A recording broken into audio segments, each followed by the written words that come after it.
Tuesday, May 5th, the 5th of the 5th, 2020. Thank you, those of you joining us on the GBN Television Facebook page, those of you on the Grenada Broadcasting Network's YouTube channel, the www.gbn.gd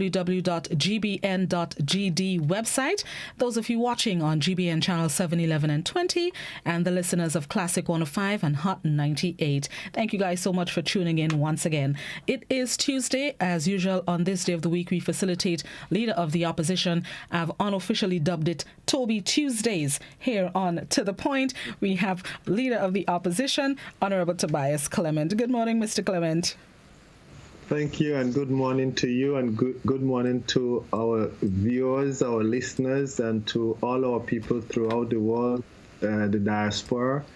I would pray and hope that everyone is keeping safe. And you just mentioned that today is the 5th of the 5th. Mm-hmm. I remember when I used to be in Texas, they say Cinco de Mayo. Right. And for our listeners, today is Mexico's independence. Yes. So usually today is the day when they would have the big celebration. But I mean, with the situation now, I guess they would have a Cinco de Mayo at home because of with a difference. With a difference, no dancing in the marketplace as they would do, no processions, just watching the mariachi and them doing the stuff for independence. None of that today. But I would want to say happy independence to Mexico and the Mexican people. Thank you so much for that. Let's get right into it. Like you alluded to just a while ago, we are still dealing with the COVID-19 pandemic. There have been a few easements and so taking place recently. Your thoughts on what has recently been happening with Grenada's handling and dealing with the pandemic here locally? Well, so far we have seen a steady drip in the increase. We cannot put any say curve to it as yet, and sometimes the revelation it will be given on the number of testing that is done. But I would continue to urge Grenadians to follow all the protocols that was established, and if you do not have to go out for any reason, then I do believe that maybe staying at home still is the best way of not getting it, doing all the necessary protocols, like I say, to wash your hands and to wear masks and social distancing and avoid direct contact, avoid the crowds gathering, and that is how we might be able to flatten any statistics or any curve that might develop, and keep not only yourself but also your brothers, your sisters, your family, and the country as a whole safe.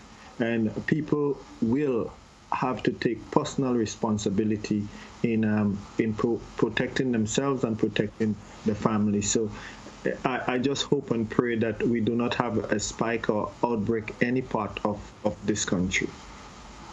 One of the recent developments, issues, easements has to do with farmers and fishermen. As it relates specifically to the farmers, poultry farmers are continuing to speak of the hardships that they are having with the industry. Any thoughts on their plight? Well, the farmers in general have had some of the income cut. The fishermen, I can tell you that I have been in contact with a few of my friends from Pity Martinique who are heavily involved in the tuna industry.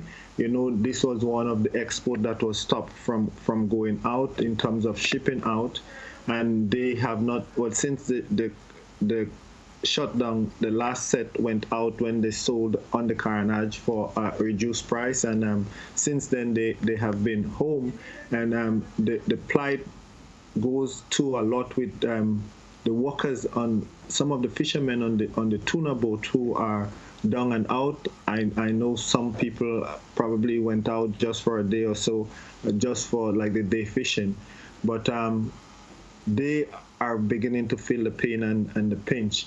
The soursop farmers, I think it was painful to mention that during the height of the soursop season, export was stopped, and they were talking about 40,000 pounds of soursop per week. I remember a few of them called me and said that they just have to look at the soursop ripe and fall.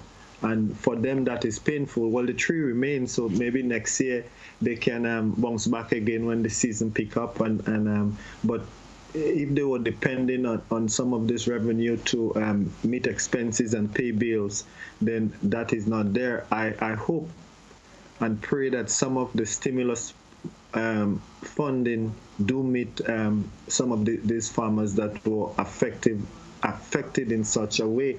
I remember in her response, the Minister of Agriculture asked them to pulp it. Do we have the facility, the mechanism, or the storage to pulp 40,000 pounds of soursop per week? I say no.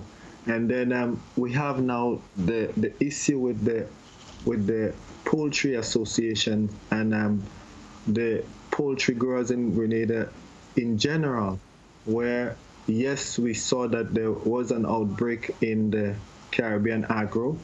The place was shut down for a week, and impending that there are people who have a lot of stock on the hand in terms of chicken.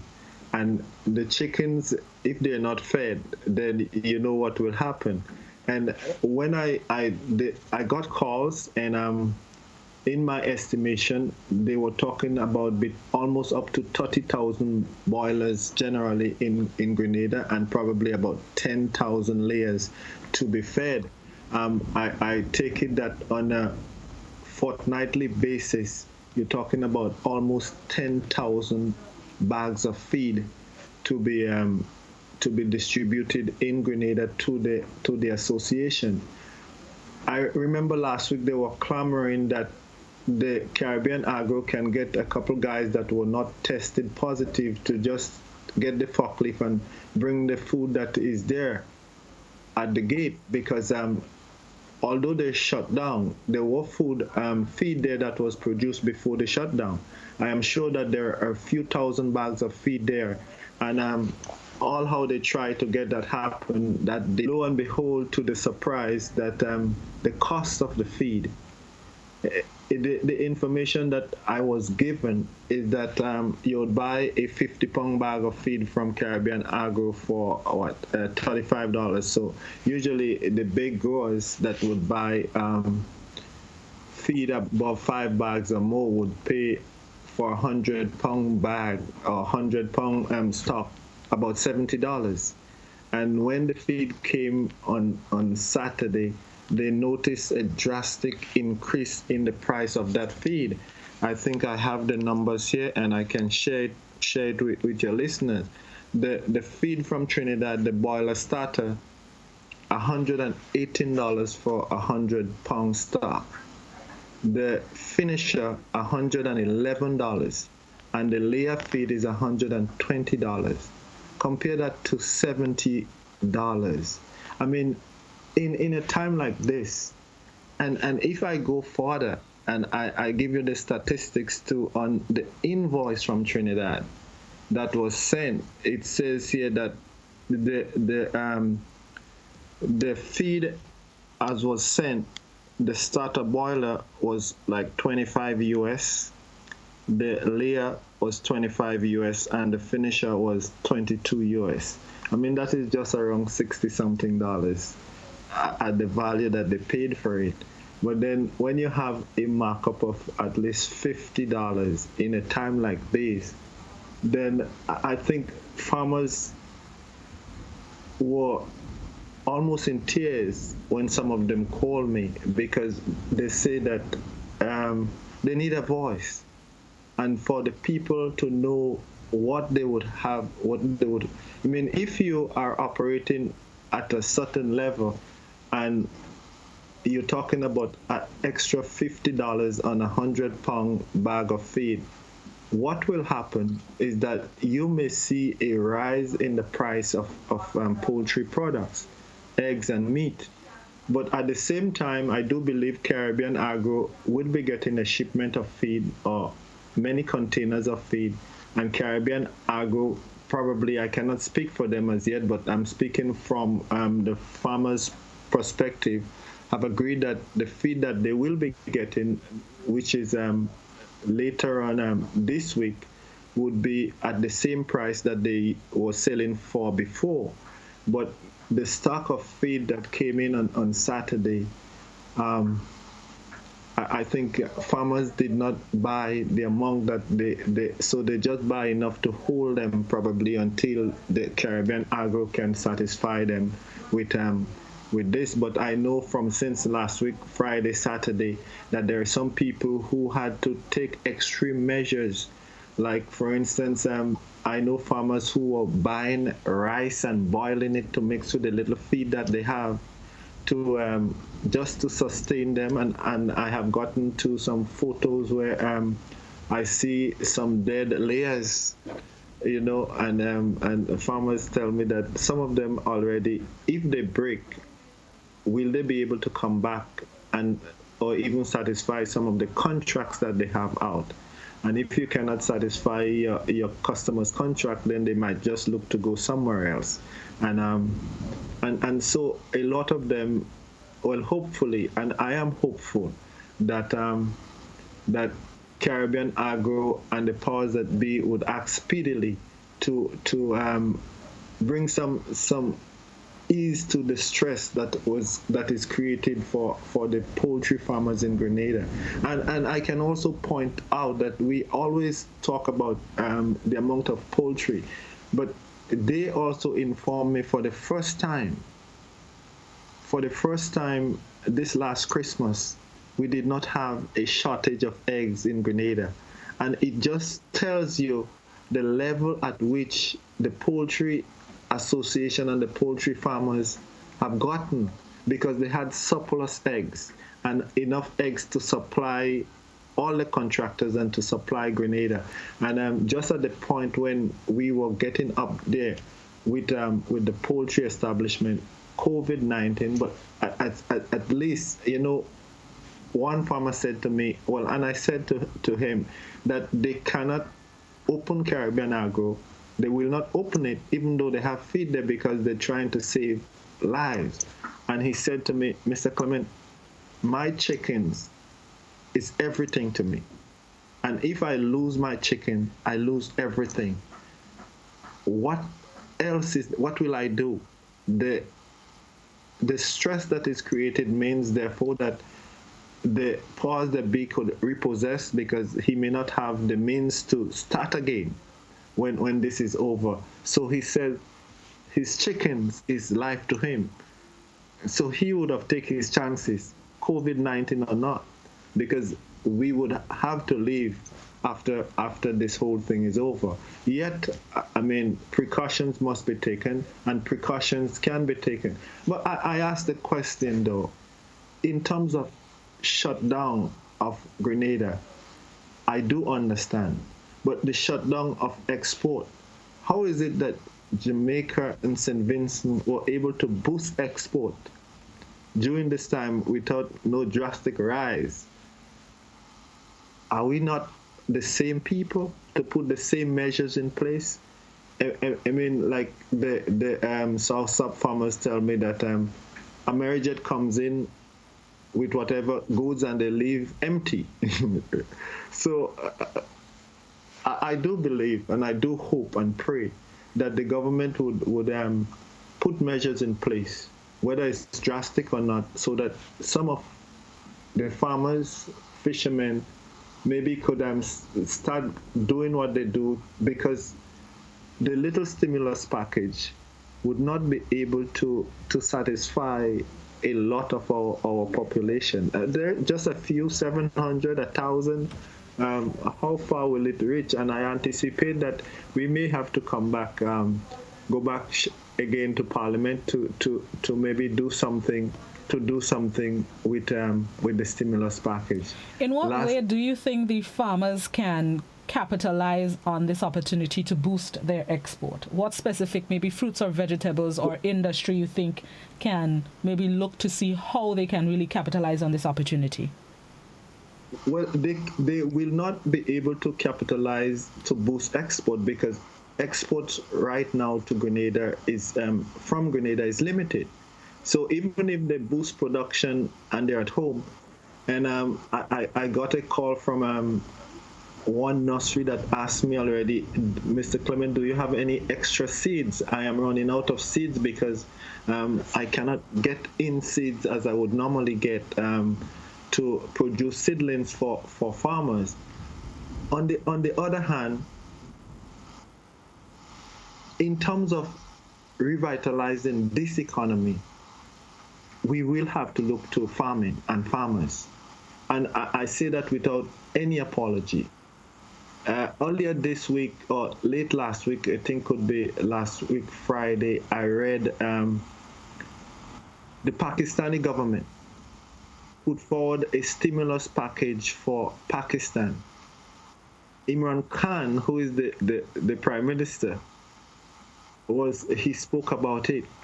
And that stimulus package is a $9 billion stimulus package. You know how he called it? He called it the green stimulus package. And probably 90 to 95% of it will go back into the agriculture industry in Pakistan. He said to replant, to put the youth to work, to alleviate unemployment, to boost export. And this is what he sees. This is what the Pakistani government could see at this time as a short-term strategy, and it will go into a long-term strategy in order to get back the economy on footing and to bring some ease to our people. Yes, we can talk about other means, like in Grenada here, we had one of the main pillars that was established by government is the tourism industry. But the question is, do we have control over that? No, we don't. What we have control over is what we have here in Grenada, our land and our natural resources. That is agriculture. And I do believe that this should be front and center in the rejuvenation, in the revitalization of both the economy, the rural economy, and Grenada as a whole in terms of where we are to boost export and to bring in revenue to our people. And this is where I see this. So we spoke about the farmers. Then I've had some other calls with grievances from the traders from Trinidad that operate on the CARICOM port. And it seems that they felt as if they were second-class citizens. And quite a few of them called me to voice the concern that, okay, the boat from Trinidad will come in on Thursday, Friday, and they have perishable goods in the cargo hold of the boat. And like if they were refused the goods to be cleared, so the goods would have to wait until Monday. And by Monday, they complain that the potato, the carrots, and other perishable goods, they spoil. And remember now, I mean, one lady called me and she said that, well, she looked at the situation. Everybody is bringing in sugar from Trinidad. There is a shortage of brown sugar. She used the last monies that she had to purchase from Trinidad 300 bags of sugar, and she paid the duty, but they just refused to give her and the lady was in tears. And for me, that is heartbreaking. And she said, if she do not get this and get it in time, she will be broken. I mean, when you look at a small trader that could bring in sugar and use all her resources and maybe borrow some too, and then she cannot get it out of the port, then that too is heart-wrenching. And they call me because they figure I'm in a position. Well, yes, I'm in a position to voice the concerns raised by our people that are disadvantaged at this time, and that is what I will continue to do. Speaking of the calls that you've received, I was going to ask as well, how much has your popularity grown since taking up office of leader of the opposition? The people that have been reaching out to you for assistance, or as you said, you have the voice, just identify some of them that are seeking your intervention in various issues. Well, the calls have been what can I say, overwhelming, and I am so grateful for the brothers and sisters from everywhere, from the diaspora, from Carriacou, from Pitimontnik, from Grenada. Some old friends have reached out to me, and they were very encourageable.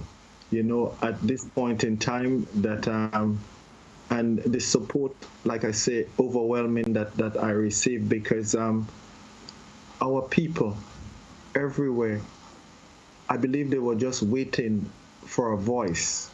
I still remember our friend, passed and gone, that told me that you now are the voice of the people, and please be the voice of the people. And he said that he said to me, he take his hats off to me, because when nobody else would stand up, I stood, and he's not afraid that because looking at me in the past, to go against the grain and to stand for what is right and to stand for democracy and to represent people, then these are the founding pillars of our democracy and our country, where people want proper representation and not just one voice and everybody follow with lockstep, not ever challenging.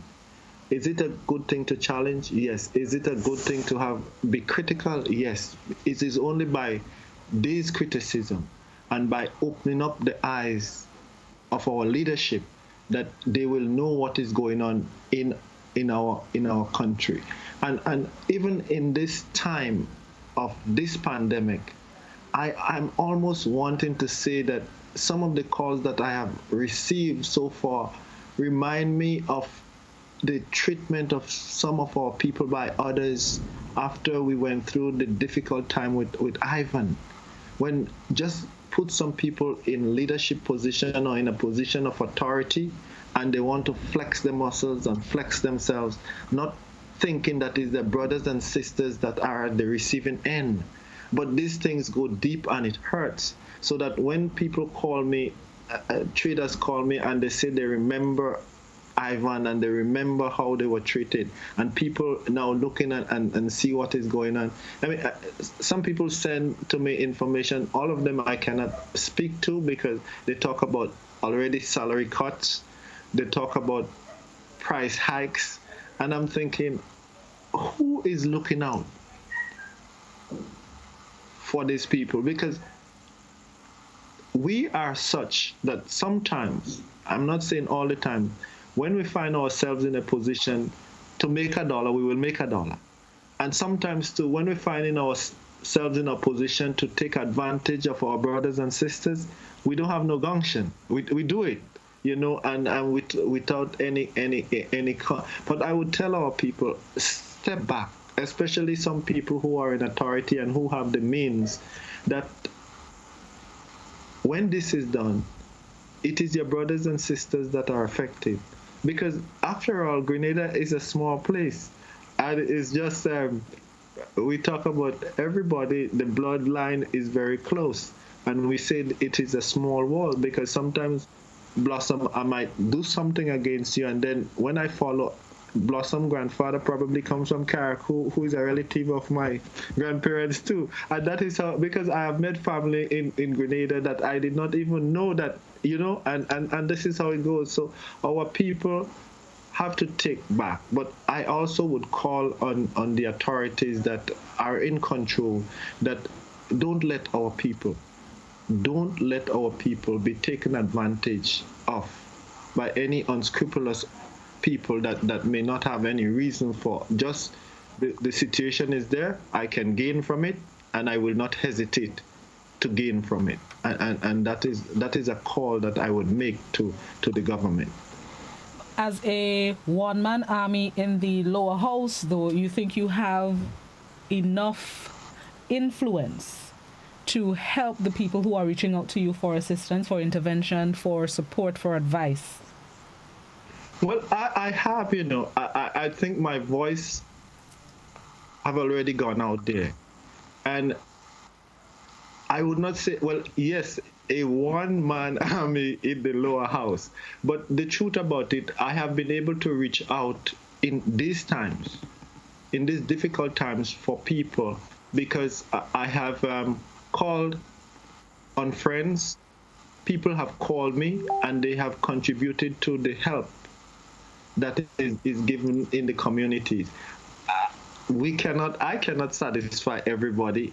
Even government will not be able to satisfy everybody. But where I can, and I have helped, and other people have already come on board and provided support for me in terms of helping other people within the communities. And I must also say that I to the people that know themselves, and I am very grateful. The people that were supported in such a way, they are also very grateful, and they can imagine. I said that we are Grenadian people, and we do have a spirit of kinship, and I would call on our people to revitalize that spirit of kinship and look out for your neighbors. We have to. If you do not see them, even though it is locked down, call out and make sure that Blossom is good and Blossom is safe. And sometimes Blossom may be there and don't have anything to go by. I was called by a family member of mine in Pity Martinique, and she said that the lockdown, and one of our older uncles, he was so afraid that he did not venture out. And lo and behold, when they tried to discover, he was there hungry, tired, and afraid.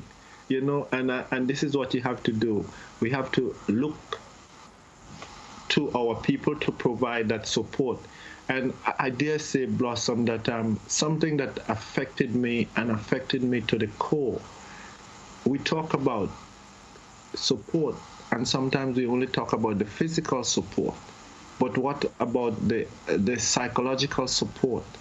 And in a time of lockdown where people are depressed and depressed in a lot of ways, one man called me and he said to me that he's financially embarrassed at this time.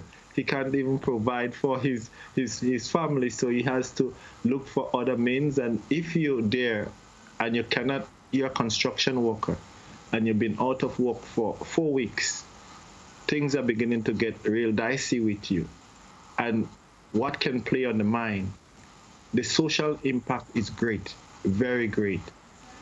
I got a call that I said that I was very disturbed, because I remember in Parliament I raised the issue that we are in a state of lockdown, and yet I discovered that in my driving about when it was lifted, because I had to satisfy some calls, that I saw people in some places, they were intoxicated, drunk.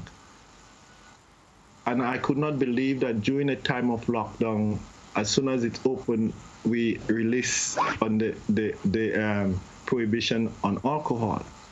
But I got a call from a young lady that she has a family. The situation is already an abusive situation. And she said that we gave now her husband the bottle to come home with. And imagine that he sits at home, first time, drunk in front of the kids, get drunk. So you are locked in with, did you call the police? Mr. Clement, when I call the police, who's going to feed my family? Who's going to pay the mortgage? The government? You? Well, I did get a call after that. Some apologies were made because of the stress that is created, that the alcohol was consumed. But then if we give them, let's say you could buy it, but you cannot drink it where you buy it, you can take it home now. So when I look and I try to get some further information, I see St. Lucia banned the sale of alcohol during lockdown. Barbados banned the sale of alcohol during lockdown. Trinidad banned the sale of alcohol during lockdown. But our country, how much do we care? We reopen it. Yeah, so I think that is all I would say on that issue and the social implication and the social impact. We as a country, as a government, will have to deal with it after because there will be life after, and people will remember us for what we did and what we did not do. Let's take a break on that note. You are watching To the Point. We're speaking with the leader of Her Majesty's Opposition, Honourable Tobias Clement. We'll be right back.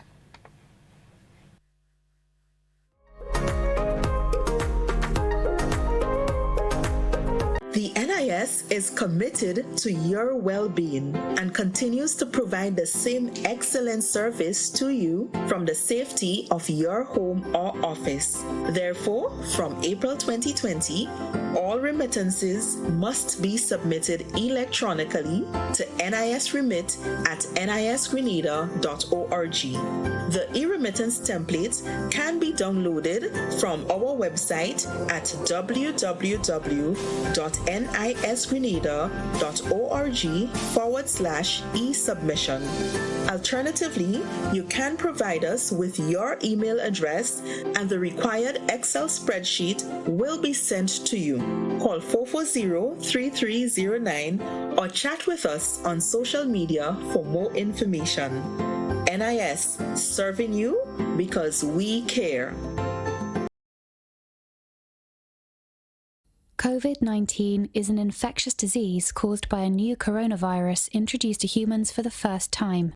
It is spread from person to person, mainly through the droplets produced when an infected person speaks, coughs, or sneezes. These droplets can land in the mouths or noses of people who are nearby. These droplets are too heavy to travel far in the air. They only travel approximately 1 meter and quickly settle on surfaces. This is the reason person-to-person spread is happening mainly between close contacts. The exact time that the virus can survive on surfaces is not yet known. So it is wise to clean surfaces regularly, particularly in the vicinity of people infected with COVID-19. Hands touch many surfaces, which can be contaminated with the virus. You should therefore avoid touching your eyes, nose, or mouth, since contaminated discard it immediately into a closed bin. The most effective way to prevent the spread of the new coronavirus is to clean your hands frequently with an alcohol-based hand rub or soap and water. This will eliminate the virus if it is on your hands. Stay healthy and prevent the spread of COVID-19.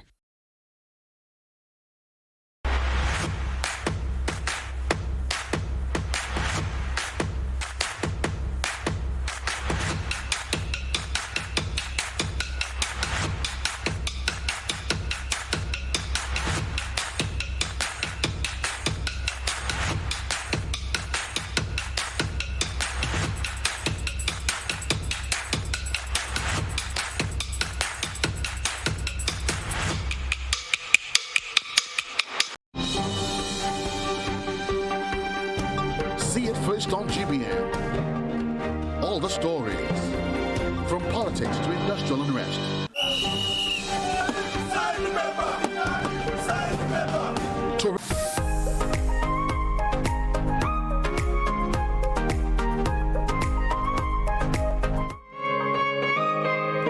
Welcome back to the Point. We are speaking with the leader of Her Majesty's Opposition, Honourable Tobias Clement, or as I have dubbed it, Toby Tuesdays on To the Point. It's time to open the phone lines. 435-2041 is the number to call if you have a question for Mr. Clement.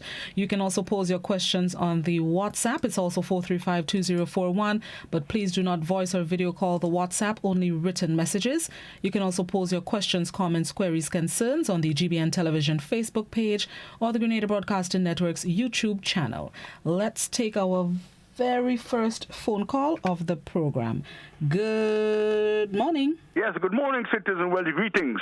Thank you for the opportunity to ask a couple of questions of your guest, Mr. Tobias Clement. Mr. Clement, welcome to the forefront, because since I was around you for the last 10 years, I never really heard you in the forefront. I'm happy to have you.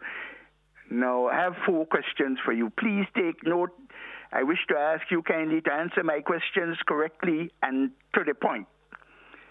First of all, can you tell the people of this country what your ideology is? In other words, to put that question in another way, can you tell us what philosophy sets the basis for your political, economic, and social theory that you hope to present to the nation?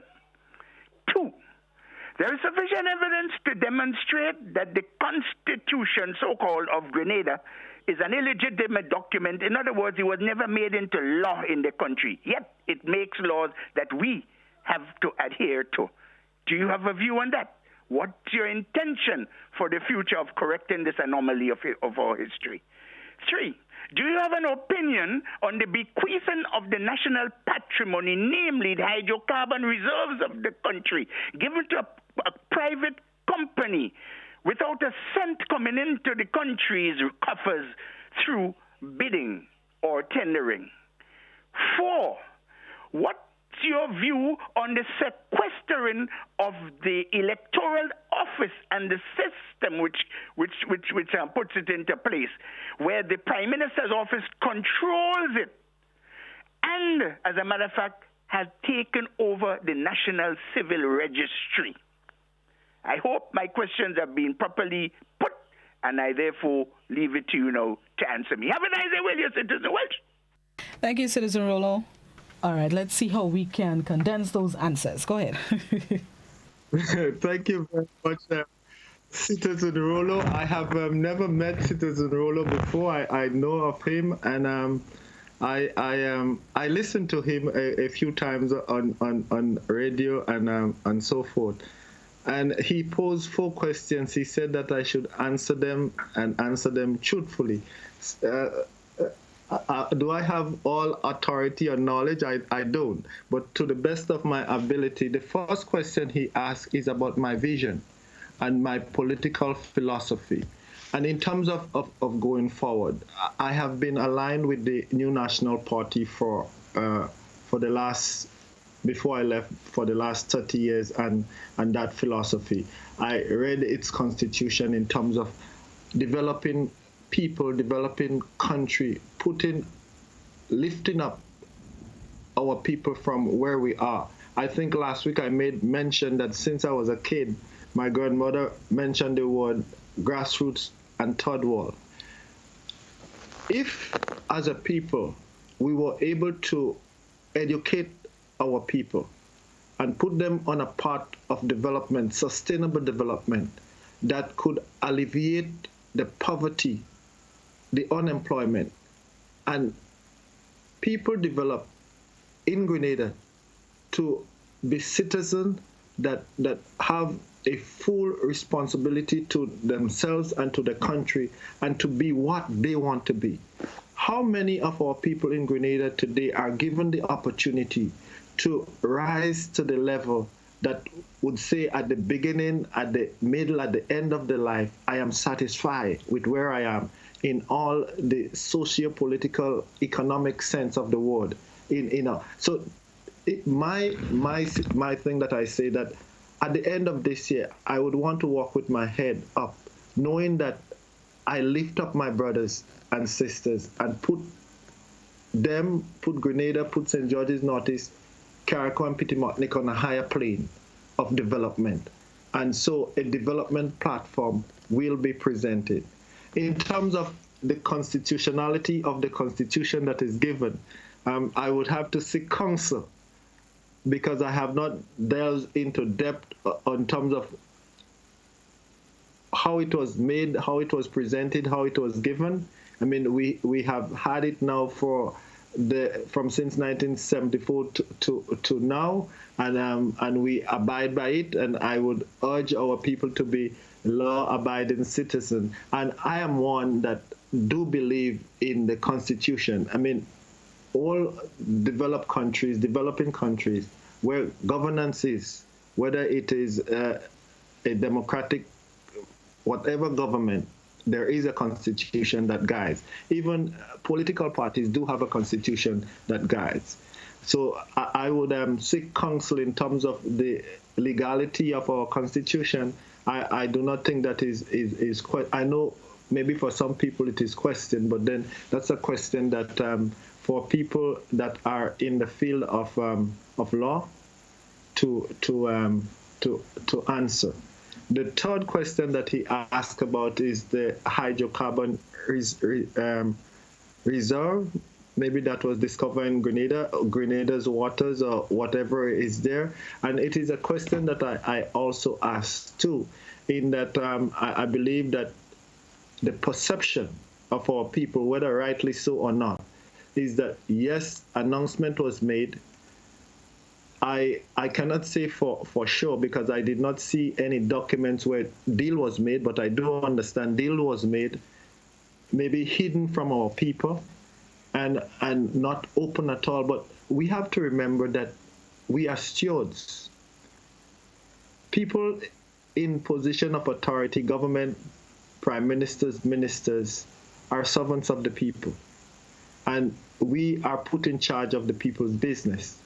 And do we move in such a way to hide the people's business from them? Whether the deal is good or bad, I say let the people know what is the position and how it will affect them for good or for bad. And maybe these are some of the questions that will be asked in the future by the one-man army in Parliament. Then the fourth point that he raised, the question that he raised, is to do with the Parliamentary Electoral Office. Right. And I will put it broader, to deal with institutions. And probably this is what began to erode my confidence in the leadership of the government now, when I see that our institutions that governs our democracy have been eroded and almost taken over. I sit in Parliament, and we understand clearly that there are three branches of government: the judiciary, the legislative, and the executive. And I also say, Blossom, you as part of the fourth estate, the media. But how is it that the executive branch would want to control Parliament in as so much now? And this would be a matter that will have to be addressed in the very immediate future, that the constituency offices, which should be under Parliament, the vote for the constituency office was moved from under Parliament to under the Prime Minister's ministry. There is no democracy in the Commonwealth where that practice have ever been before. This is a new dispensation. So in that, for instance, my constituency office, the Prime Minister's office and DPA, Department of Public Administration, would want to tell me who I should hire or who I should fire in my constituency office. Unheard of. If the vote for Parliament is moved from under Parliament to under the Prime Minister's office, you're talking about the legislative arm now being controlled to some extent by the executive branch. Where is the independence? And just this year, I mean, you talk about the electoral office, and maybe Mr. Rollo, Citizen Rollo, may have more information there. But these are questions that will come up. And I do believe I will be placed in a position where, as leader of the opposition, in some of these bodies and some of these organizations and so forth, the leader of the opposition would have a say in terms of the personnel that govern boards there. And I would make a call that I will take what is given to me so that we can start bringing back some semblance of democracy. You see, I believe our leadership was not careful enough, that whatever you do sometimes, the perception is greater than reality. So if there is a perceived eroding of institution, whether so or not, then that is what the people will gravitate to. And in my humble opinion, it is not just perceived, but it is so for reality. Thank you, Ms. Blossom. Okay. YouTube, there's a question: can the Grenadian population trust and depend on you to help them against a regime that you are part of?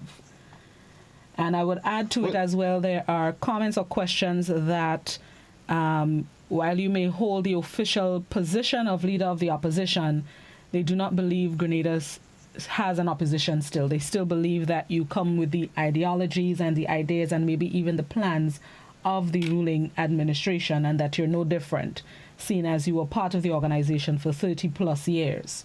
How would you respond to that, and can Grenadians trust you?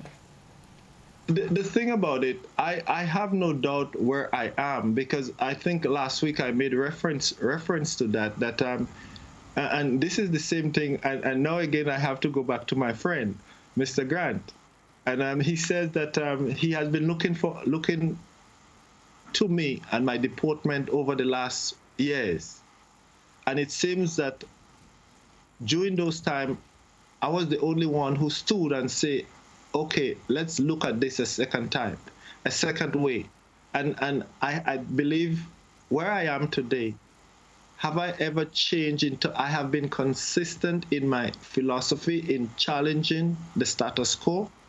And I have been consistent in my philosophy for people's development and for the development of the country. Have I gotten into trouble a lot for it? Maybe yes, I do. Where I am now is because of my stance, and I will continue to stand up. I mean, in my standing, Blossom, there are some people, even if Jesus Christ come and say that I sent him, they still will not believe. And there is nothing that you can do to let them believe. I mean, the man himself came, and they say that they did not believe him. So who am I? You know, we are just passing through.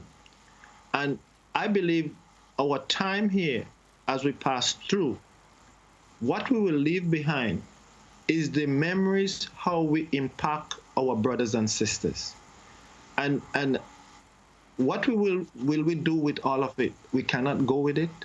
But how we behave here to our brothers and sisters, that is the legacy that we will leave behind. And that is what I'm hoping to do, that the nation would see that when the time came for somebody to stand up, Tobias Clement stood, and maybe will stand the test of time. WhatsApp, Mr. Clement, tell us why you never appeared on George Grant's program when you were a member of the NNP party. Is there a directive that prevents members of the government and NNP party from appearing on such programs? Well, I do not know that. I was never called before by Mr. Grant to appear. After I resigned from NNP, Mr. Grant spoke with me. Then when I became leader of the opposition, he again spoke with me, and he invited me to the program. I mean, I do not know if he did not find any reason to invite me to that program. I cannot speak to the rest of government or the rest of NNP, but he said that he is uncut when it comes to dealing with members of government, and he would ask the questions that must be asked. And he would not sugarcoat any questions, but he would ask the plain questions that journalists should ask. And I did not know that. Well, he revealed that other people they were invited, but they never came. And he said that not only from NNP, but from other institutions, and so they did not come. But he invited me, and I knew Mr. Grant outside of broadcast, maybe when I was younger, and we never had any interaction in terms of inviting me to his program. So I took it when I got it. All right, let's go back to the phone lines. Good morning. Good morning. How are you? I'm good. Go ahead, please. I want to ask Mr. Tobias, when he's speaking, why can't he look at people instead of looking up in the air? Okay, thank you. I heard that, Blossom, but then sometimes I do it as a matter of thinking. You know, sometimes you have to.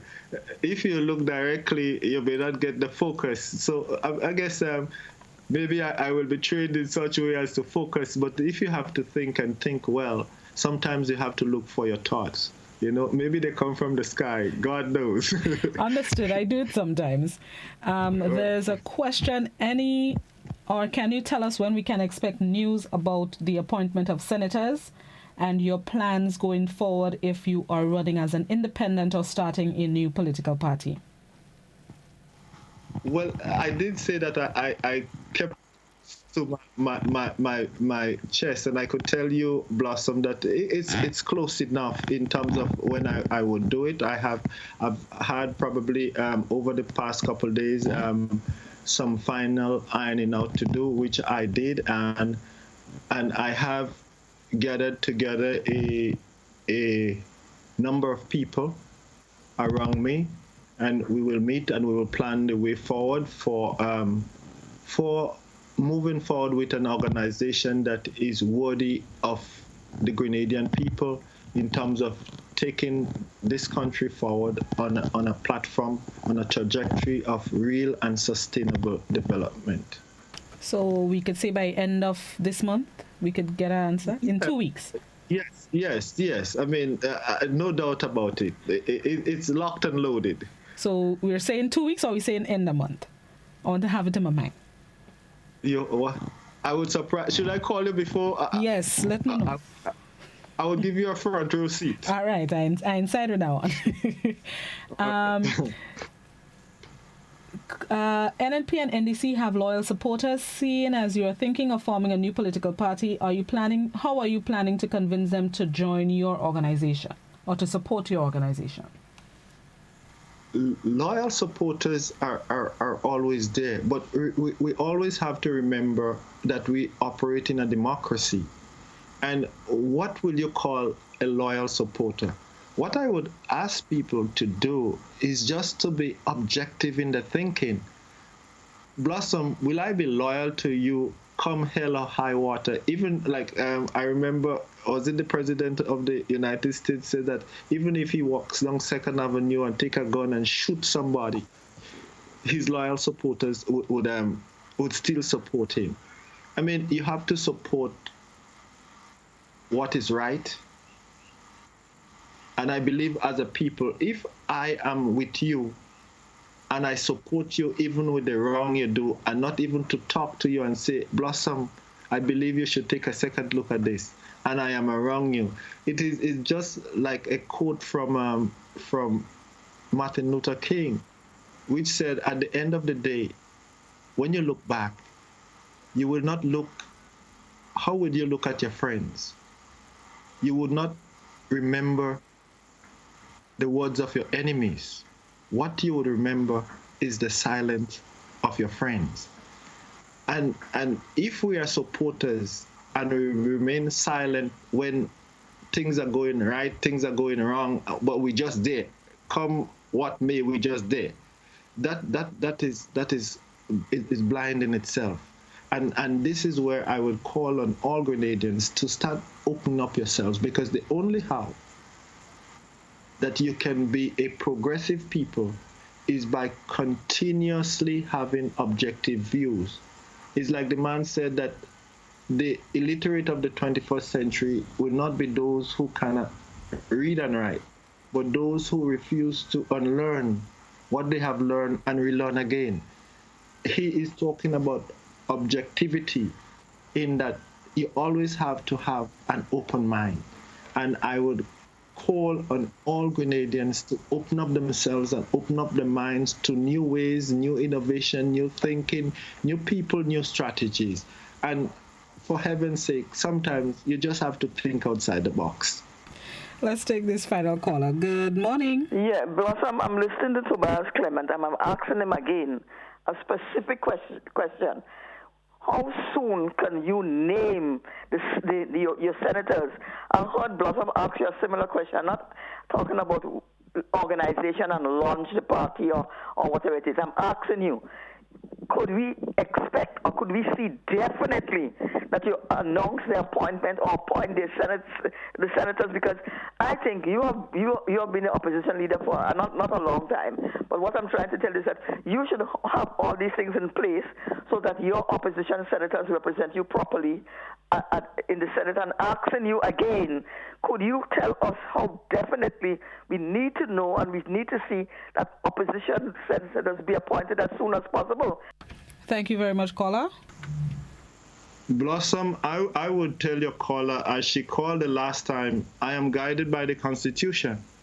The Constitution did not put any time frame on who, when, and how the senators should be appointed.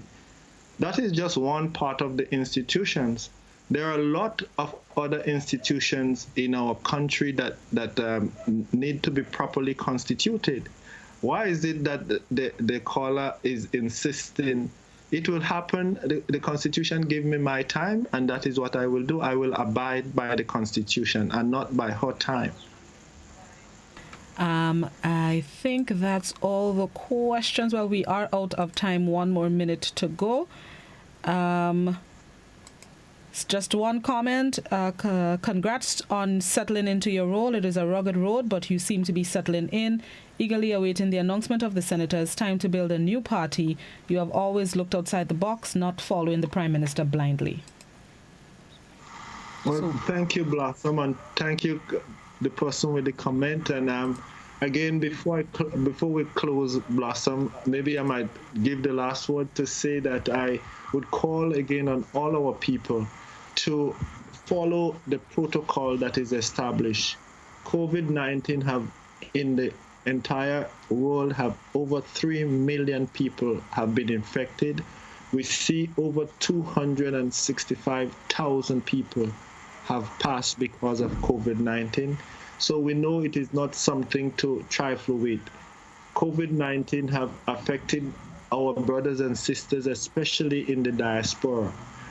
At this point in time, I think that we must, here in Grenada, as we continue to keep safe, to give our admiration to the people on the front line. The COVID-19 team, I know that they have been stressed because they're working under that condition for a long time and not seeing the family. The police officers, just the daily workers who go out there as essential workers. The teachers who I know have a rocky road in front of them in terms of a new platform to teach. And just people in general who have been steadfast in helping us thus far to overcome this obstacle that is in front of us now. So thank you, and may God continue to bless you and to bless all our people in Grenada, Carriacou, and Petit-Martinique, and in the diaspora. Thank you, and God bless you. Thank you very much, Mr. Clement. You have yourself a good day and continue to stay safe. Thank you. You too. Bye. Bye. That was Leader of Her Majesty's Opposition, Honourable Tobias Clement, our guest for this morning's To The Point. We thank him once again for sparing us an hour of his time to shed some light on some issues. That's the end of the program and the end of my time here with you on Classic Hot 98 and GBN. Thank you guys so much for tuning in. Joseph is up next with Mid-Morning Buzz. Have yourselves a productive Tuesday. Stay safe. Do what you need to stay healthy. And I'll see you tomorrow, God willing.